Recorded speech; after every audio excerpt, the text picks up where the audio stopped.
আসসালামু আলাইকুম দর্শক।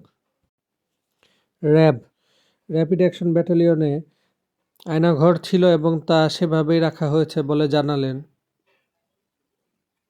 বাহিনীটির মহাপরিচালক ডিজি একেএম শহীদুর রহমান। এছাড়া র্যাবের বিরুদ্ধে ওঠা গুম ও খুনের অভিযোগের জন্য ক্ষমা চেয়েছেন তিনি।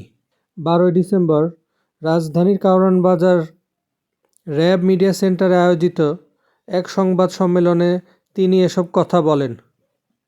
র্যাবের বিরুদ্ধে গুম, খুনসহ বিভিন্ন অভিযোগ আছে। র্যাবের দ্বারা যারা নির্যাতিত ও ক্ষতিগ্রস্ত হয়েছেন তাদের কাছে ক্ষমা প্রার্থনা করছি। ভবিষ্যতে এ বাহিনী এমন কোনো কার্যক্রমে কারো নির্দেশে জড়িত হবে না। সুষ্ঠু তদন্তের মাধ্যমে সেসব বিচার নিশ্চিত করা হবে। গত কয়েকদিন ধরে র্যাবের বিরুদ্ধে গুম, খুনের অভিযোগের পাশাপাশি র্যাবের আয়নাঘর প্রসঙ্গে আলোচনা হচ্ছে। এ ব্যাপারে র্যাবের বক্তব্য কী জানতে চাইলে তিনি বলেন, র্যাবে আয়নাঘর ছিল, আছে, সেটা সেভাবেই রাখা হয়েছে। গুম, খুন কমিশন নির্দেশ দিয়েছে আয়নাঘরসহ যা যে অবস্থায় আছে সেভাবেই রাখার জন্য। আমরা কোনো পরিবর্ধন করিনি। যা যে অবস্থায় ছিল সে অবস্থাতেই রাখা হয়েছে।